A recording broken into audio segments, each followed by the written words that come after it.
नमो नमः. नमस्कार विद्यार्थी मित्रांनो. मी अमोल महाजन, संस्कृत सॉन्ग अमोल महाजन या यूट्यूब चॅनलमध्ये आपल्या सर्वांचं हार्दिक हार्दिक सुस्वागतम. तर विद्यार्थी मित्रांनो, आज आपण संस्कृत आमोदह स्टँडर्ड 10वी मधून सुक्तिसुधा नावाचा हा जो कंठस्थीकरणासाठी हा जो भाग आहे, सुवचनांचे अमृत असं त्यांचा अर्थ होतो, तर त्याचे आज आपण सुक्तिसुधाचा जो भाषाभ्यास आहे तो भाषाभ्यास आपण आज अभ्यासणार आहोत. तर चला तर मग विद्यार्थी मित्रांनो, हा जो तृतीय पाठ आहे सुक्तिसुधा, त्याचा जो भाषाभ्यास आहे तो भाषाभ्यास आपण आज इथे पाहूया. तर भाषाभ्यासमध्ये प्रथम श्लोक आहे. प्रथम श्लोक जो आहे, विद्या नाम नरस्य रूपमधिकम प्रच्छन्न गुप्तम धनम, विद्या भोग करी यश सुख करी विद्या गुरुणाम गुरु, विद्या बंधु जनो विदेश गमने विद्या परम दैवतम, विद्या राजसु पूज्यते न तु धनम, विद्या विहीन पशु असा होता. एका वाक्यात उत्तर आहे. तर पहिला प्रश्न आहे, का गुरुनाम गुरु, गुरूंचा गुरु कोण आहे? तर विद्या गुरुनाम गुरु असे याचं उत्तर आहे. किम राज्यसु न पूज्यते, विद्या राज्यसु न पूज्यते. कह पशु, की विद्या विहीन पशु, जो विद्या नसलेला व्यक्ती असतो तो इथे पशु आहेत. तर अत्यंत सुंदर. दुसरा आहे, माध्यम भाषा उत्तरम लिखत, की विद्या नाम नरस्य इति श्लोकाधारेण विद्यायाः महत्त्वं लिखत. विद्याचे महत्त्व काय आहे, ते विद्येचे महत्त्व आपल्याला या श्लोकाच्या द्वारे आपल्याला सांगायचं आहे. की मग जो विद्येच्या मग तुम्हाला लिहायचं आहे, प्रस्तुत माध्यम भाषा ही सुक्तिसुधा या पाठांमधून असून या पाठातला जो प्रथम श्लोक आहे त्या प्रथम श्लोकामध्ये हा सांगितलेला आहे. आणि तो जो प्रथम श्लोक आहे त्या प्रथम श्लोकाचं तुम्ही वृत्तही सांगू शकता विद्यार्थी मित्रांनो. हा जो प्रथम श्लोक आहे तो शार्दूल विक्रीडितम याचं वृत्त आहे. आणि हा जो प्रथम श्लोक जो आहे तो नीती शतकामधून घेतलेला आहे. प्रथम श्लोकामध्ये सांगितलं की विद्या नसलेला व्यक्ती पशु आहे. मग आपल्याला याचं भाषांतर आपण त्याच्यामध्ये सांगू शकतो की विद्या म्हणजे माणसाचे अधिक म्हणजे सौंदर्य आहे, अत्यंत सुरक्षित असे गुप्त धन आहे. विद्या उपयोग करणारी आहे. विद्या ही कीर्ती व सुख प्राप्त करून देणारी आहे. विद्या ही गुरूंची पण गुरु असते. परदेशात गेले असता विद्या ही नातेवाईकासारखी उपयोगी पडते आपल्याला. त्यामुळे विद्या हे सर्वश्रेष्ठ दैवत आहे. राज्यामध्ये विद्येला मान दिला जातो, धनाला मान दिला जात नाही. आणि विद्येशिवाय असलेला अशिक्षित जो माणूस आहे म्हणजे तो केवळ पशुप्रमाणेच आहे. अशाप्रमाणे आपण या श्लोकाद्वारे या विद्येचं महत्त्व समजून सांगायचं आहे. त्यानंतर पुढचा जो प्रश्न आहे तिसरा, जाल रेखा चित्र पूर्ण करा. की हे जो जाल रेखा चित्र आहे तो पूर्ण करण्यासाठी सर्वप्रथम आपल्याला पहिला दिलेला आहे प्रच्छन्न गुप्तम. मग काय आहे प्रच्छन्न गुप्तम? तर पहिला आहे धनम. त्यानंतर दुसरा आहे गुरुनाम, मग इकडं गुरु येईल. परम दैवतम नरस्याधिकम, मग इथं नरस्याधिकम काय आहे की इथं रूपम येईल. मग काय येईल? रूपम. अशाप्रमाणे हे सर्व आपल्याला या प्रश्नामध्ये बघायला भेटतील. 3 प्रश्न झालेले आहेत आणि 3च प्रश्न आपल्या या प्रथम श्लोकामध्ये दिलेले आहेत. आता द्वितीय श्लोक आपण पाहूया. द्वितीय श्लोकामध्ये काय आहे द्वितीय श्लोक? तर ते द्वितीय श्लोक आपण एकदा म्हणून बघूया. तर द्वितीय श्लोक असा आहे, निंदन्तु नीति निपुणा यदि वा स्तुवन्तु, लक्ष्मी समाविशतु गच्छतु वा यथेष्टम, अद्यैव वा मरणमस्तु युगांतरे वा न्यायात् पतः प्रविचलन्ति पदम न धीरा. चला, तर द्वितीय श्लोकामध्ये ही जी जालरेखा आहे, उचित शब्दम चित्वा तालिकाम पूरयत. उचित शब्द पूर्ण करा.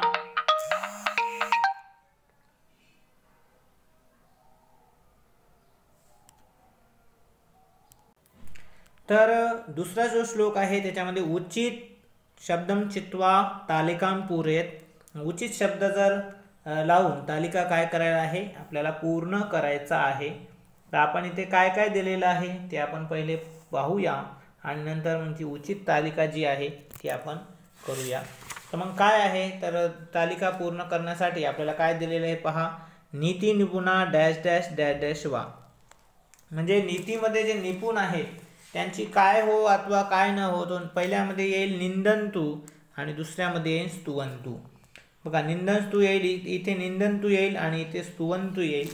नीतीमध्ये निपुण असण्याची निंदा हो अथवा स्तुती हो. त्यानंतर मग पुढचा आहे लक्ष्मी. इथं येईल लक्ष्मी समाविशतु अथवा इकडे येईल गच्छतु. त्यानंतर मरणम इथं येईल मरणम अद्यैव वा, इथं येईल युगांतरे वा, की मरण आज येईल किंवा मरण काही युगाने येईल. अशाप्रमाणे 6 रिकाम्या जागा, 3 आणि 3 6 रिकाम्या जागा इथं दिलेल्या आहेत. तर अशाप्रमाणे हा उचित कारण खालचे शब्द करून आपल्याला ते करायचं आहे. त्यानंतर संधी विग्रह कुरुत द्वितीय श्लोकामधले दिलेला आहे. मरणमस्तू आणि अद्यैव अशाप्रमाणे संधी विच्छेद ह्या श्लोकामध्येच दिलेले आहेत आणि श्लोकामधून आपण बघू शकतो. मरणमस्तू मरणम प्लस अस्तु आणि अद्यैवमध्ये अद्य प्लस एव अशा प्रकारे ह्या संधी विच्छेद इथे चालतील. त्यानंतर तृतीय प्रश्न आहे माध्यम भाषा उत्तरत, की न्यायात पतः प्रविचलन्ति पदम न धीरः इति सूक्तिम स्पष्टीकृत, की न्यायात पथ प्रविचलन्ति पदम न धीरा, न्यायामधून आपला सज्जन व्यक्ती न्यायाचा मार्ग कधी सोडत नाही या सूक्तीला स्पष्ट करा. मग या सूक्तीला स्पष्ट करण्यासाठी आपण सर्वप्रथम मग असं सुरू करायचं लिहिताना माध्यम भाषा, की प्रस्तुत माध्यम भाषा ही सूक्तिसुधा सुवचनांचे अमृत या तृतीय पाठामध्ये असून जेव्हा धीर व्यक्ती जो असतो, सज्जन व्यक्ती जो आपल्या न्यायाचा मार्ग कधीही सोडत नाही, अशी ती सूक्ती आहे. न्यायात पतः प्रविचलन्ति पदम न धीरा. मग या सूक्तीला स्पष्ट करण्यासाठी जो मोठी माणसे असतात किंवा उत्तम प्रतीची माणसे असतात ते न्याय मार्गापासून जरा देखील इकडे तिकडे सरकत नाहीत. न्यायाला धरून चालण्यावर त्यांचा एवढा भर असतो की त्यासाठी ते कोणतीही किंमत द्यायला तयार असतात. लोकनिंदा, दारिद्र्य किंवा मरण यापैकी काही त्यांना घाबरू शकत नाही.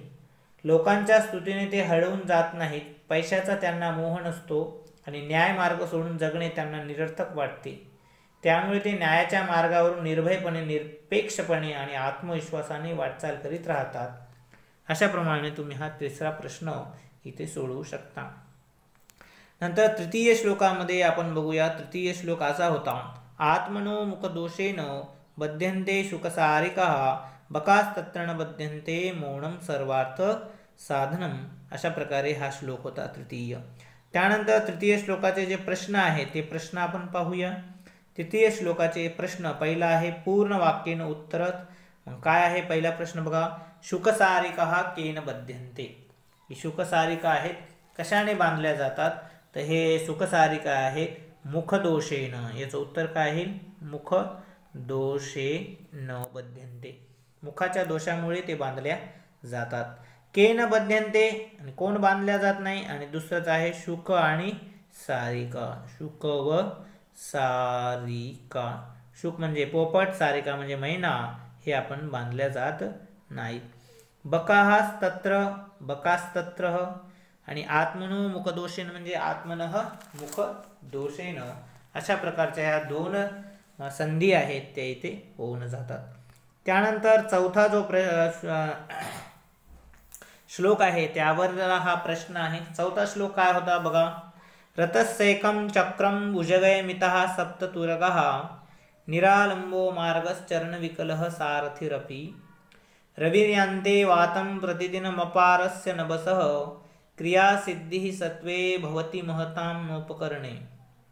काय आहे याचा अर्थ, की मग याचा जो आहे रवे रथस्य कति तुरगा सन्ति, की रथाला जे आहे ती किती हे आहेत, किती घोडे आहेत. की रवे रथस्य सप्त तुरगा सन्ति, की 7 घोडे आहेत. रवे सारथी कीदृश अस्ति, रथाचा जो सारथी आहे तो कसा आहे, की रवे सारथी ही चरण विकल असती, की चरणाने म्हणजे पायाने तो हे आहे, लंगडा आहे असं म्हणायला, पांगळा आहे असं म्हणायला काही हरकत नाही. रथस्य प्लस एकम आणि सारथी प्लस अपि अशा प्रमाणे या दोनही संधी विच्छेद इथे होतील. संधी विच्छेद आहे का नाही बघा, रथस्य प्लस एकम आणि सारथी प्लस अपि अशा प्रमाणे 2 इथे संधी विच्छेद दिलेली आहेत. मग तिसरा जो प्रश्न आहे निरालंब, इकडं बाजूला शब्द आहे त्याच्यामधून हे करायचे. निरालंबचं इथे पहिली रिकामी जागा तो निरालंब मार्ग. डॅश डॅश तुरगः आणि इथं वेग सप्त तुरगः, इथं बी नंबर आपण टाकू. त्यानंतर चरण विकलः कोण होता की सारथी होता चरण विकल, तर मग इथे 3 नंबर घेऊ. मग इथे 4 नंबर देऊया. डॅश डॅश चक्रम तर काय आहे, किती चक्र असतात, रथस्य एकम चक्र म्हणजे 1, तर इथे 4 नंबर आपण टाकला, तर इथे पण आपण 4 नंबर टाकूया. तर अशाप्रमाणे ह्या तिसरा शब्द हे होता प्रश्न. त्यानंतर रवे क्रियासिद्धो प्रत्युहा, मग इथं पण काय करू शकता तुम्ही, इथं पण तेच करायचं आहे. चौथा रथस्य एकम काय होतं की चक्रम होतं, चक्र होतं रथाला. मग मार्ग कसा होता की निरालंब मार्ग होता, निरालंब. त्यानंतर किती घोडे होते, सप्ततुरगा, सप्ततुरगा होते, तर मग ते कसे होते, कशाने आवडलेले होते सप्ततुरगा, तर मग ते तुम्हाला तिथे लिहायला लागेल तुम्हाला सप्ततुरगा की भुजगयमिता, इथं काय येईल भुजगयमिता, ती सर्पासारख्या दोरीने आवडलेले होते.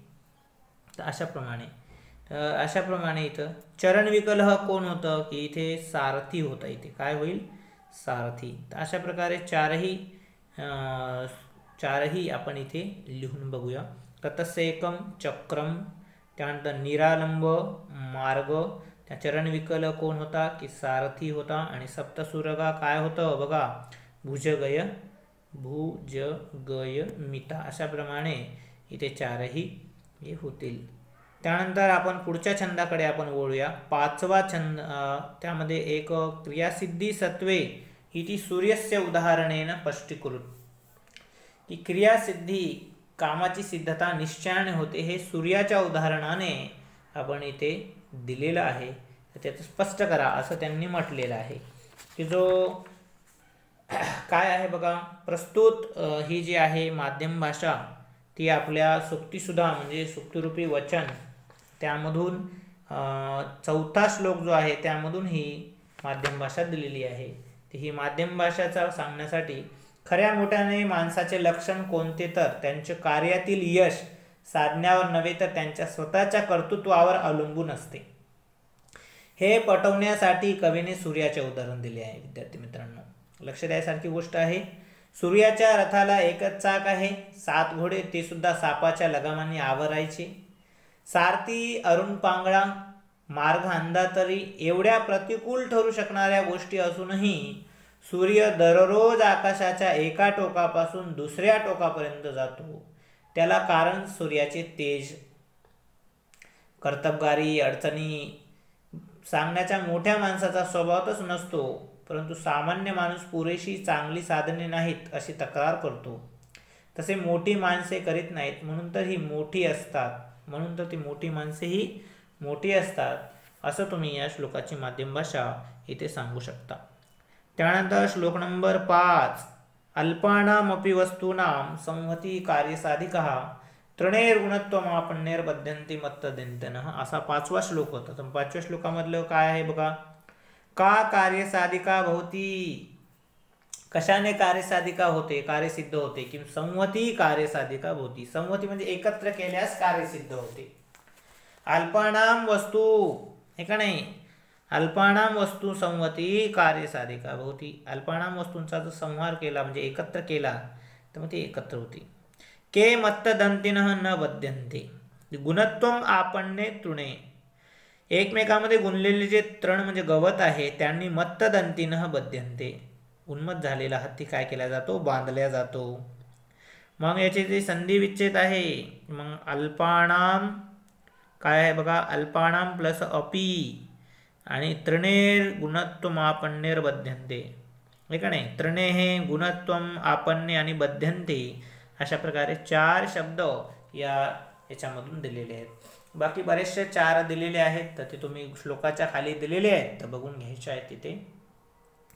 मग इथे म्हणलेलं आहे की संमती कार्य साधिका इति सुक्तीम स्पष्टीकृत, संमती म्हणजे एकत्र केल्यास कार्यसिद्ध होते, या सुक्तीला स्पष्ट करा. तर मग असं स्पष्ट करायचं आहे की प्रस्तुत माध्यम भाषा ही सुक्तीसुद्धा या पाठातली असून, सुक्तीसुद्धा या पाठाचं नाव आहे सुवचनांचे अमृत. यामधला जो 5वा श्लोक आहे त्या 5व्या श्लोकाची ही माध्यम भाषा आहे, आणि या 5व्या श्लोकामध्ये म्हटलेलं आहे की लहान किंवा कमी महत्त्वाच्या वस्तू एकत्र आल्या की त्यांच्यात एकीमुळे अधिक बळ निर्माण होते, त्यांचे शूद्रपण नाहीसे होते. कवीने हा विचार समर्पक उदाहरण स्पष्ट केला आहे की गवताची काही केवढी लहान शूद्र दिसते, काडी थोडी शूद्र दिसते, पण अशा अनेक काड्या जर एकत्र वळल्या तर त्यांनी एक दोरी बनते आणि ती दोरी तयार झाली की त्या दोरीने मदोन्मत्त झालेला हत्ती देखील बांधल्या जातात ना. दुबळे वाटणारे लोक एकत्र येऊन जर आंदोलन करतात तर मोठे साम्राज्य त्यांच्या पुढे हतबल बनते. हा इतिहास वेळोवेळी घडलेला आहे. म्हणूनच संहती कार्य साधिका, हे छोट्या छोट्या वस्तू एकत्र आल्यास नक्कीच काय होते, कार्य सिद्ध होते, हे या श्लोकामध्ये घडवून येते. तर चला तर मग विद्यार्थी मित्रांनो 6वा श्लोक.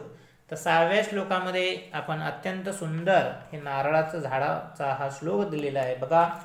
प्रथम वयसी पीतम तोयमल्पम स्मरंतः शिरसी निहित भारा नारिकेला नरानाम ददती जनमनल्पा स्वादमा जीवितांतम नहि कृतमुपकारम साधव विस्मरंती. की जो 6वा श्लोक आहे तो 6व्या श्लोकावर हा प्रश्न दिलेला आहे. पहिला बघा, पूर्ण वाक्याने उत्तर.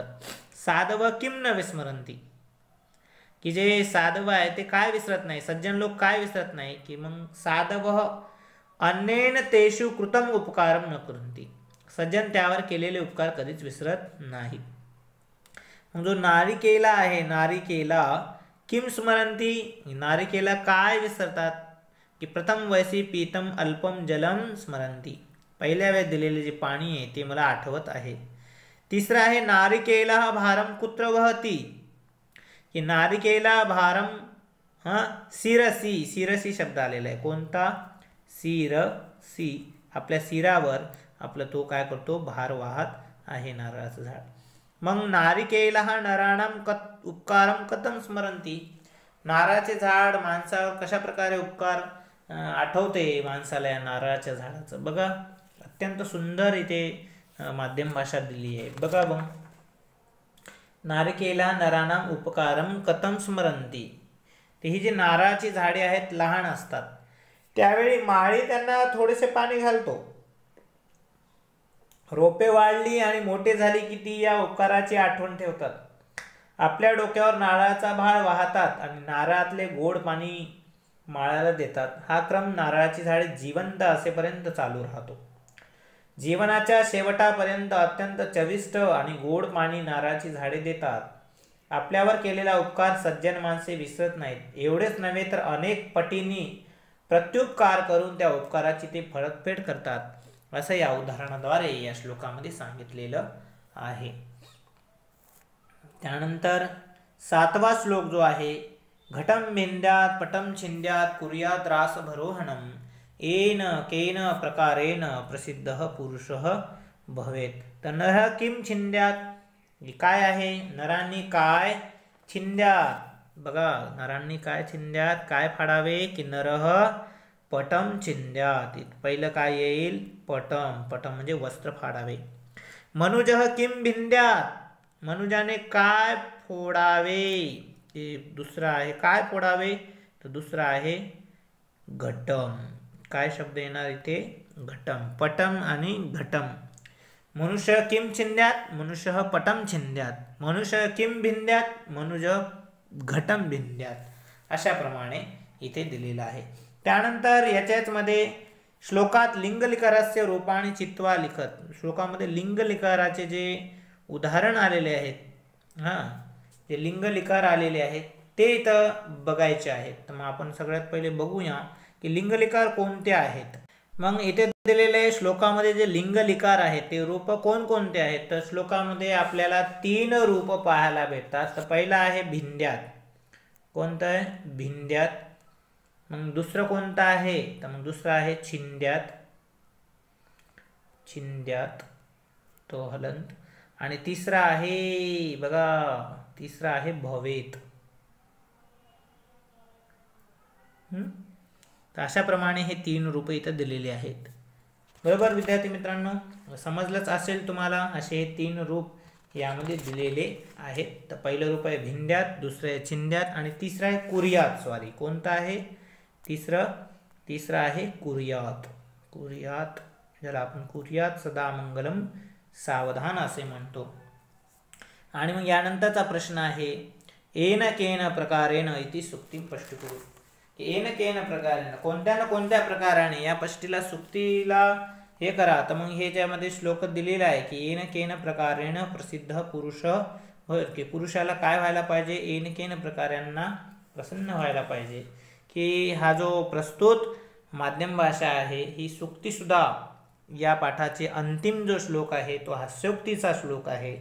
त्या हास्योक्ती श्लोकामध्ये काहीतरी असामान्य पराक्रम करून प्रसिद्धीच्या आकाश झोतात येणे सर्वांनाच जमत नाही. प्रसिद्धी सर्वांनाच हवीशी वाटते. त्यामुळे मग काही लोक काही करून कोणत्याही मार्गाने प्रसिद्ध होण्याची खटपट करत असतात. अशा लोकांचा दृष्टिकोन या सुभाषितात व्यक्त झालेला आहे आणि तो सांगितलेला बी आहे. रस्त्यात अकारण आणि अचानक एखादा घडा फोडला किंवा अंगावरचा कपडा फाडला अथवा गाढवावर स्वार झाला तर इतर लोक थांबणार, त्यांचे लक्ष जाणार आणि ते नंतर त्याविषयी बोलत राहणार हे नक्कीच. ही चांगली प्रसिद्धी कीर्ती नव्हे हे खरे, पण प्रसिद्धी तर आहे ना असे या गोष्टी करणाऱ्या वाटत असते. काही ना काही करून प्रसिद्ध होणे हेच त्यांचे काय असते, त्या माणसांचे ध्येय असतात. आणि हाच हसायला थोडासा अर्थ पाहून हसू येते, परंतु प्रसिद्ध होण्याचा मार्ग हाही आहे ते या लेखकाने या सुक्तीसुधाच्या अंतिम छंदामध्ये दिलेला आहे.